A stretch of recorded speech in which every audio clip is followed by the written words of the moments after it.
Hey, welcome to the Full Arch Secret Podcast. I'm your host, Chaden Young, and today we have a special guest, Sully. Sully, it's great to have you on the podcast today. I've spoken to T-Bone and a few other people that you work with. Man, excited to have you on. Yeah, man, I'm pumped. As a fellow podcaster, like it's fun to go on be on other people's podcasts. You know, it's nice not to have to feel like, oh, I gotta be thinking and carrying the conversation. So I'm right? excited to be here and talk a little shop with you. I love it. So this will be fun. And I love. I got to mention this. Those that can't see, you got that little mic that stretches down. I got the desk mic, and so if I move around too much, it doesn't move with me. I might have to think about upgrading. I feel like Scott Van Pelt, on the late night Sports Center. But that's my problem. I'll like move too much. I'll stand up. So this mic's been good for me. That's awesome. I'll check it out. We have a large audience that listens to the podcast all over. Why don't you just share a little bit of your background, maybe how you got into dentistry, and then what you're doing. We'll kind of go into the conversation. Yeah, sweet. Okay, so I'll just kind of jump straight into it. So I graduated 2015. And, I'm a typical millennial, right? Like that's kind of my claim. It's the Millennial Dentist podcast. I'm that's kind of been my shtick. And so I came out, went straight into practice with my dad. And my dad really didn't know like how it was going to work. He had been by himself for 25 years. So, there was this like mentality of like, well, we have to work together more or less. Cause like, he's not going to like tell me no for a job. But then there's also this dynamic of like, well, how do you divide a practice in two when he's in his early 50s? He's not ready to go anywhere. And so there was definitely like a little bit of like tenseness in that first year. And honestly, what happened, Shane, is we just got exposed to the right people at the right time. I think that will be a theme as we go through this. And so I just got around some people. I started going to CE events. That's something my dad was great at two things. He was always invested in himself, like would always take CE, pay for good CE. Like to this day, like in 2023, he got the most CE hours of any doctor in Tennessee. So like still like getting after it, right? Very invested. Yeah. And then the second part was he was always invested in technology. And so like, that to me being a millennial was like, oh yeah, work smarter, not harder. I definitely want to leverage all that stuff. And so we got around some of the right people. That's where I met T-Bone. And we realized that, okay, there's really two options to grow this practice. Option one is we do more of what we're doing, which means we have to see more patients. We have to get more hygienists, which you can't even find those anymore. You have to take more insurance, like all these things that just meant more volume didn't seem very appealing. Yeah. And so the opposite route was you do more on the patients you have, right? Or you start going and getting the patients you want. And like that mentality was so different than I think the majority of what dentistry was during his career, 90s, 2000s of if I want to grow, it means I need to grow another hygienist, more chairs, and so like that just didn't seem very appealing. And more headache. Yeah, exactly. So that's what we did. So we basically, the patient base really didn't grow, but we kept adding procedures. And so the practice almost doubled in 2 or 3 years with basically the same amount of patient base by bringing in implants, doing endo, soft tissue grafting, adult aligners, sleep apnea. All these procedures really help growing our practice. I got to ask, of all the different kind of niches within inside of there, what do you love? What part of it just gets you excited? Well, I'm on this podcast, so that will tell you. So, I mean, like dental implants it is and was and will be like, I owe my career to learning to do dental implants. Like I had no idea how impactful and life-changing it would be, and I started like most people, I started doing the single implant. We do a dental education now where we teach people how to do it, but at the time we didn't. So I went to Alabama Implant Education, McCrack and those guys down in Birmingham. They're good people. And I learned to place my first couple of implants, and came back and one led to two led to three, and again, that going back to that idea of good CE, I think my generation is bad about that, thinking that we can solve every problem by online education. And you just miss out on so much of the goodness that happens in the before the education, the happy hour of the education. Like good CE is just so valuable. And so I just kept trying to level up. And now it's full arches for days, right? And, trying to do more stuff. So Yeah, implant dentistry for me was like the biggest one. Yeah, it's transformational, right? From not only from the procedure itself, but also from the fulfillment that you get from the patient, right? I mean, there's nothing, talk about, we live in a world of quick fixes. And so having a quick fix that actually is long term, I mean, it's amazing. And from the patient experience, it is, I mean, it's transformational, right? It is transformational. And like we joke all the time, like I never got thanked for doing an MOD or a buccal filling. You know, like that was just not, that wasn't happening. Lucky you didn't get cussed out, right? Right. If anything, like their bite ends up being high and now they're pissed because they're hurting. Yeah. And I'm like, well, that was, I'm sorry about that. But so then what happened, Shaden, is we ran into a problem. And I think that this is an epidemic problem in dentistry, in that what dentists I think will do is they will invest in some CE and they will try to learn new skills, but then they never take things off their menu. And like this is like, again, kind of like a very counterintuitive concept to traditional super GP-ness, which is like I'm gonna add. And then the problem with that is you become so busy that your busyness and your success hold you back from, the next thing. And I think this is in any business, right? I'm sure you experience this in your own, your own growth in the practice. That's like we get something going, but then that success maybe keeps me back from starting the next part of the venture or the next thing that maybe has even a bigger impact or growth. And that's really where I got connected with T-Bone and started hearing this concept of replacing yourself, Mm-hmm. which again is like counterintuitive, that like, why would I want to replace myself in my business? But I think that was the mentality, was that I started looking at it like a business and not like an employee. And so most dentists think, oh, I've got to do the dentistry, or if I give the dentistry away, then I'm giving like production or money away. And it's like, well, in fact, if I give it away and I have something else I can go do, not only do I grow in what I'm doing, like if I could do an implant instead of a crown, or if I could do a full arch instead of a single implant, Yeah.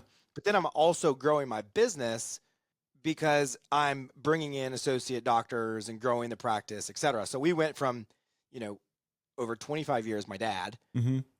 then from 2015 to 2023, we went from that one doctor to 6 doctors. Wow. Wow. I think it's super important. And I want to summarize what you just said. A lot of entrepreneurs fall into this, and that is working in your business versus working on your business, right? Yep. And dentistry is like the epitome of that. I mean, in the beginning, you have to, right? I mean, you have to. You're the provider. Yeah. Like the very other jobs is the number one provider, also the owner, also the number one like implementer. Like, yeah, like that is such a weird concept that it's a blessing and a curse, right? Like that's why we're seeing corporate dentistry and group practice thrive, Mm-hmm. because we're not, generally speaking, entrepreneurs, and so it's easier if I can just be the dentist. But like there's something sweet about our profession, and something very special, that if you can understand to separate that mindset of like, hey, I'm going to be, this time of the day, I'm Sully LLC owner. Yeah. And then I got to check that hat in and put on the Sully employee, go make my money with my hands, kind of the dentist LLC. Yeah. Like that mentality is really helpful for dentists to learn, I think. So you got connected with T-Bone, and Yep. talk and share just the emergence, I'll say, of 3D dentistry or 3D and what you guys are doing over there. And talk to me maybe a little bit about the beginning stages and maybe some vision and goals that you guys had, and kind of how that's evolved. Yeah. So this is kind of fun. So so T-Bone had started 3D Dentist back in 2013. And he's been around in dental education since really early 2000, when him and Samir Puri started the Dental Town meeting, the Townie meeting. Mm-hmm. They actually started that and then ran it for a couple years. And then after that, he got involved with Sirona and started 3D Dentist and doing some cone beam CT training and beginner implant training. So that's kind of where 3D Dentist started. It was very clinical based, and we're still a clinical based education company. Yeah. But right around 2017, 2018, that's when we were really starting to see a lot of that kind of just big growth in our practice. And I attribute it to, I had just started getting around T-Bone I had started my podcast and I was starting to get some invitation into circles of rooms that I didn't really have any business being in. Okay. Like I would show up and I would be in this room for like this like mastermind meet weekend of just like kind of, brain trust. Mm-hmm. And I would look over and I'm like, super successful dentist, super successful dentist, super successful dentist. And like a lot of these names, like people would recognize. And I'm like, I'm the youngest. I have no business being in this room. Like that's literally what I was thinking. Yeah. You're the new guy on the block. These are a bunch of veterans and you're the rookie in the room, right? Yeah, like I think one of the like this was like a speakers thing, so they were like going around the room talking about like it was like dental education, right? And so like they were talking about like how much they had made and done the previous year, and like some of these people were like it's full-time careers, and they get to me and I'm like, oh, I got paid $500 for a dinner event last year. Yeah. Like it was funny. So during that like 12-month span from like middle 2017 to 2018, I really realized that the sum of my success was that I stood on my dad's shoulders clinically and that I had all his experience that I was leaning into. And then I was leaning all into T-Bone's experience in the business entrepreneurial side. So I was getting poured in both areas. And that really produced, again, it's not me, right? It's the right timing and the right place with the right mentors. And it's like, well, if you're getting clinical excellence and you're getting business excellence, like that is very, very hard to compete with. Like, and so that was the growth we were having. So, and then come to 2019, I was like, T-Bone, we should start like a mastermind program for dentists. Like, what if we did a young program for dentists? Originally, we called it the Millennial Mastermind. It was like you had to be in your first 5 years out of school, whatever. That was like the concept. Because I was like, if dentists can be surrounded by other dentists that are moving and shaking and wanting to be successful, that dynamic is almost unstoppable. That accountability, that way of thinking. And most of us don't have that in our areas because there's just a normal, natural competition with the dentist down the road that I don't want to share trade secrets, marketing strategies, yada, yada, yada. And so now I'm getting to hang out with doctors I'm in Tennessee, Minnesota, Georgia, Florida, Oklahoma, California. And there's not that, it's more of a sense of family and community and not a sense of like competitive dentist study club in your area, if that makes sense. No, that makes a lot of sense. And I think that what you summarize right there between your dad and T-Bone and what you were able to kind of bring together, and then now what you guys have created with 3D, it's actually interesting. There's a saying in Spanish and it translates over pretty well, but it basically is you're a sum of the people that you hang out with. Yeah, I love that saying. Yeah. That is exactly, I mean, that's what you've created on the mastermind side of things. And I mean, you were the first product of that, right? Between what you did. And then now you guys have made that replicatable. And tell me just like, if I'm a new dentist or even a dentist that's been around for a while and I'm just like, I'm burnt out, I'm stressed, which is very common. I just talked about this on another podcast about, suicide rates. And I can appreciate that because of my military background, but how do you guys work and support with practices that come all shapes and sizes? Talk to me. Just what does that look like for you guys? Yeah. So, like I said, the program kind of started one way. I mean, we literally were like the first weekend in 2019, we all stayed in his house, like on air mattresses. Like it wasn't sustainable long-term for it to be that way, but like it was cool, Chaden, in that moment of like this organic nature. But what it hasn't changed over the years is now we work with dentists kind of all sizes and timings and ages, is that the common theme that we see in the program or the doctors that come are they're doctors who they're already successful more or less, meaning they've gotten out, they're doing well, yet they're like, man, I am exhausted.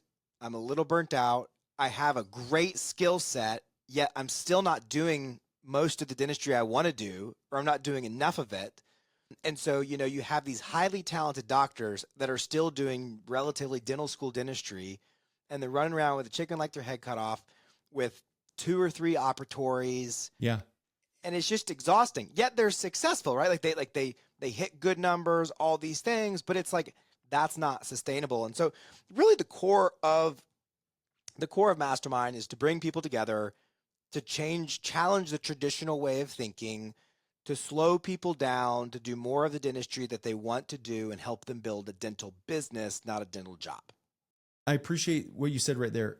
Challenge the way that they're thinking. It's so often for us to be able to focus on, all right, I've been doing this. My growth or my success has been founded upon X, Y, or Z. So the only way for me to grow is to continue X, Y, or Z, add another chair, add another assistant, so on and so forth. And it's like, no, you need to reshape your paradigm, as they say, and let's have another look at this from a different angle. It is so hard. Number one hardest part of the program is when dentists recognize that what got them there won't get them where they want to go. Like, it is a very, very, like, you're telling me all the blood, sweat, and tears and hustle that made me successful is the one thing that's going to keep me from like this holy grail of even more success. Yeah. And that's hard to swallow. I got to repeat that. And I'm going to put it in first person. What got you there is not going to get you where you want to go. I mean, that's powerful. That's really powerful. It doesn't mean it's wrong. It doesn't mean that the timing's not right. It's a natural reality of growth. Mm-hmm. And so that's what we try to do. We try to kind of, and it's not cookie cutter. Like, we have fundamentals and things that we follow, but like, ultimately it's about, helping the dentist design the vision of what their practice wants to be. For me, honestly, I'm so grateful because I'm at a position now where I've got a kindergartner that I get to drop off every day. I can pick him up at school every day. My hours went at one point when I was in the grind and all that, like the hustle stage was, 7 to 4:30, 7 to 5, Monday through Thursday. But Friday I'm working on the admin stuff. Like, that probably sounds familiar to a lot of people. Yeah. And now, we've got 4 associates and then my dad and I, they keep the ship running. I don't really check hygiene. I do the dentistry I want to do. I was in Miami on Monday, hanging out at the beach, and then didn't work.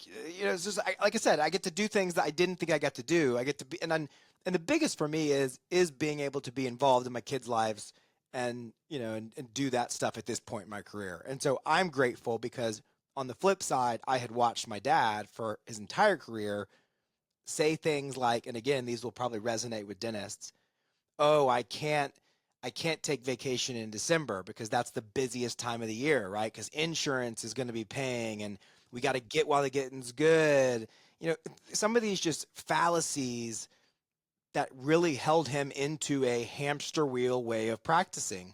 And that, I think, is the unique thing that we do is we help dentists get off the hamster wheel, maintain productivity and profitability, and just take back their practice to enjoy what they do.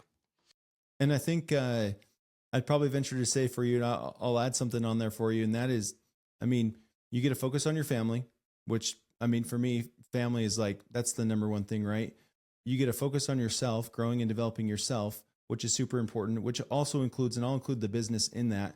And then the third aspect is focusing on helping other people. It's so important to be able to give back and be able to help other people that are coming up, be able to, overcome some of the challenges and obstacles that, frankly, you faced yourself, not even that long ago. Yeah. It's, we mentioned earlier what it's like to get to treat a patient and see them walk in one day with, lack of confidence, broken down, hurting, tears. And then the next day, or that same day, later that day, walk out with something totally brand new and like a new chapter on life. And like, that's rewarding.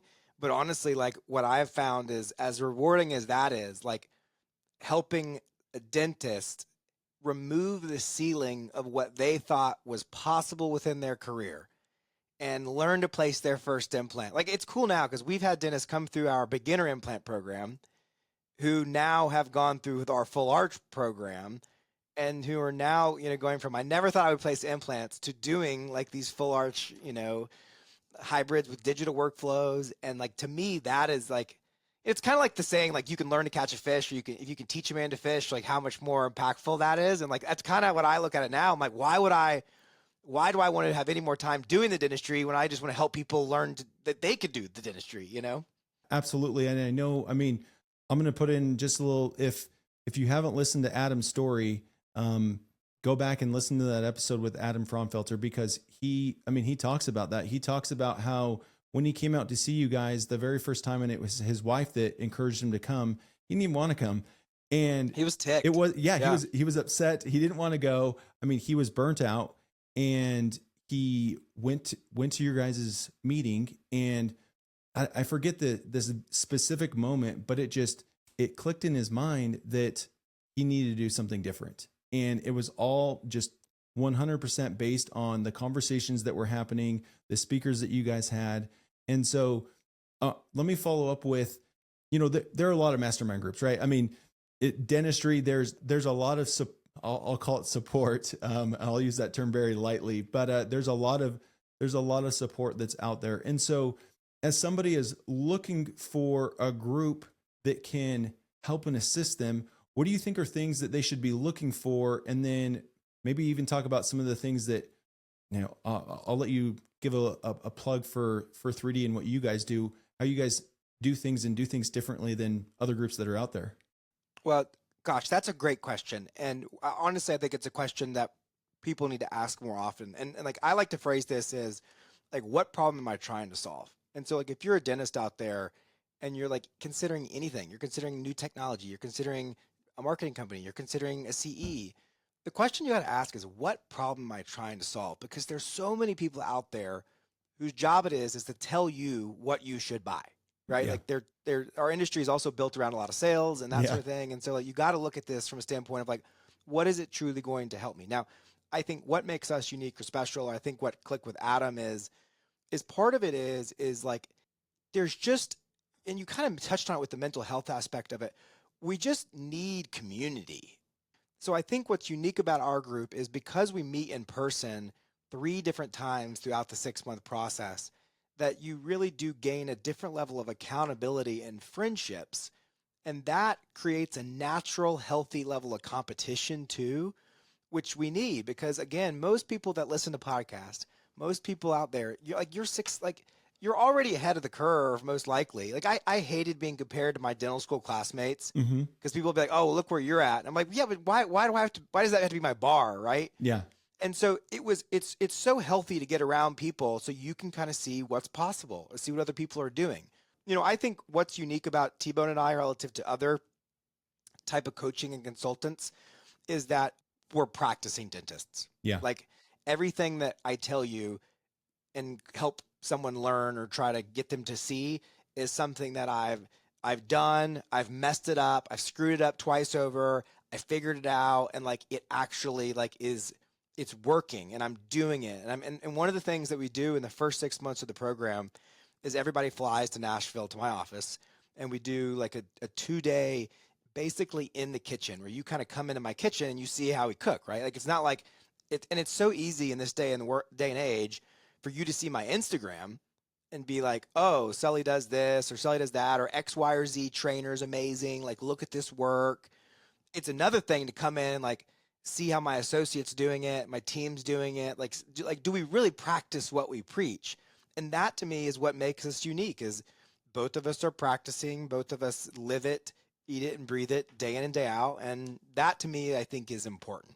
Yeah. And I think that if I could summarize those into 2 things, number 1, the culture, the culture of the group, especially in like a mastermind group. I mean, it is so important. You need to align yourself with the people that align with your goals, with your values. I mean, there are a lot of groups out there, and your values have to align. And we had a conversation before we jumped on for the recording, and I talked about just cultural fits and that aspect, and like that has to align, right? And then the second aspect of that is practice what you preach. So same thing over here on my side, on the marketing side. I talk to people all the time. They're like, "Yeah, I'm talking to XYZ marketing." And it's like, well, have they ever been in an office? Have they ever done calls? Have they ever done treatment coordination? Yeah. Do they actually know that this process? I mean, I get it on the ad side of things.